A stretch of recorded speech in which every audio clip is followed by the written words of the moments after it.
আমি একটা তুই চাই, একটা সত্যিকারের তুই চাই, যে জানবে আমার পুরো ভিতরটা, জানবে আমার লুকোনো সব দোষ, আমার বদমাইশি, আমার নোংরামি, আমার কলঙ্ক, যে নিজে থেকে আমার ভুলগুলোর অংশীদার হবে, আমার পাপগুলোকে অর্ধেক করে লিখে নেবে নিজের খাতার পাতায়।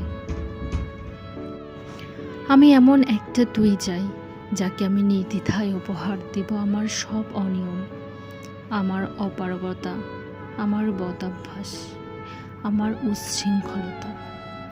আমি পিঠ চাপড়ে তার কাছে তুলে দেব আমার অসহায়ত্বের ঝুলি, আমার একাকিত্ব, আমার নিঃসঙ্গতার কষ্ট, আমার দুশ্চিন্তা, আমার হতাশা। সবগুলো ঝাড়ুদারের মতো কুড়িয়ে নিয়ে এসে বাঁধবে মস্ত বড় এক বস্তা। তারপর কুলির মতো মাথায় করে বয়ে নিয়ে যাবে সেই সব অভিশাপ, আর হাসতে হাসতে বলবে, ভীষণ ভারী রে, কি করে এতদিন বইলি এই বোঝা। তারপর ঠিকানা ছাড়া পথে হাঁটতে থাকবে অসীম সমুদ্র পর্যন্ত। সাগর পাড়ে এসে প্রচণ্ড শক্তিতে ছুঁড়ে দেবে সেই বোঝা। ঠিক সাগরের মাঝখানে হারিয়ে যাবে আমার সব অভিশাপের ঝুলি। আমি ঠিক এরকম একটা তুই চাই, যে কোনো দিন তুমি বা আপনিগুলোর মাঝে হারিয়ে যাবে না।